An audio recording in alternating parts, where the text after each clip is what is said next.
Becca Neeson coming to you from the FemCycle Collab with a women-centric ZRL recon for Wandering Flats in a team time trial coming up on February 4th. We're going to head over and look at the VeloViewer. So I'm back to VeloViewer because I enjoy the way it points out the grade changes and how long they are. And I'm going to try to keep this one succinct. So the course is not very long, 25 kilometers and 145 meters of climbing. Bike, any TT bike beats any road bike. So any TT bike that you can get, depending on your drops, if you need one. The Cadex is great, the Speedmax is great, there's a BMC one that's great, the Felt, great.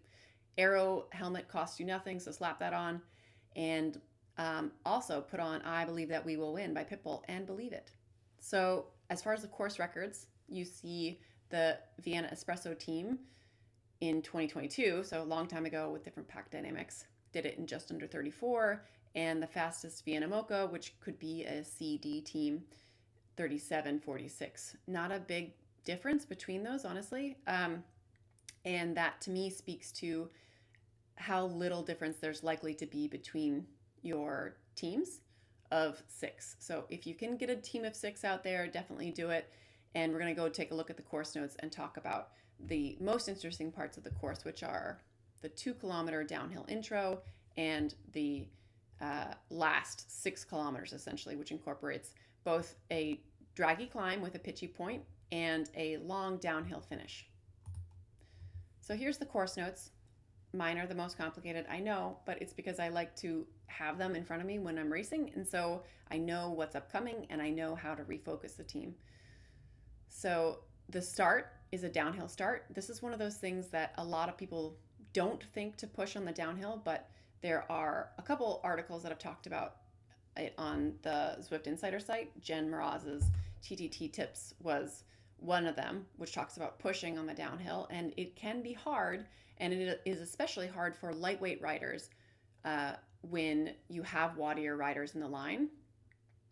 It's harder for the lighter riders to push through, and it would burn a lot of matches. So make a plan of how you're going to use your people. One way that you could is to use your wadier rider for a big pull up front, and then let them recover as you get to the flats. So then you have a lot of pinch points coming up. You know how to address them.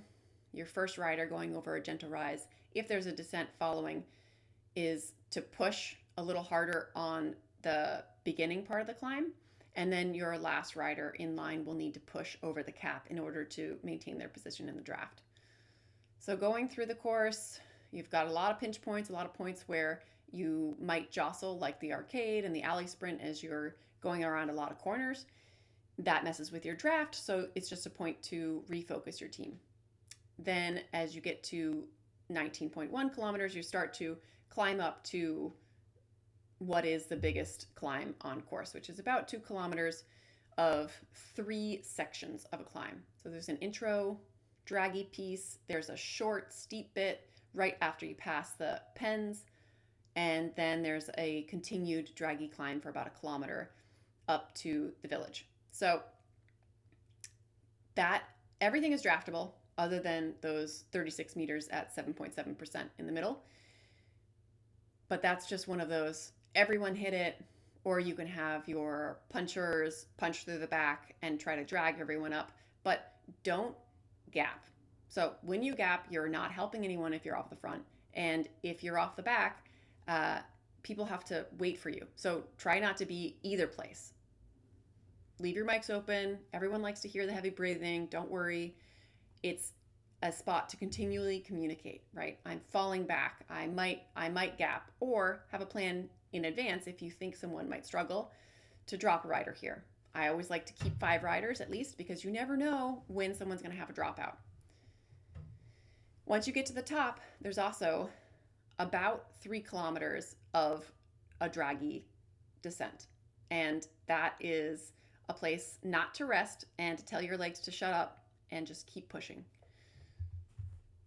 which is hard after 30 minutes, but it is the time when you really just encourage each other and tell each other that you can do it. So here are my top TTT tips for the day. T. Number one, don't slow down. That seems obvious. But how you do that is you attack bumps. You don't ease off from the front until your second rider is pulling through in the line.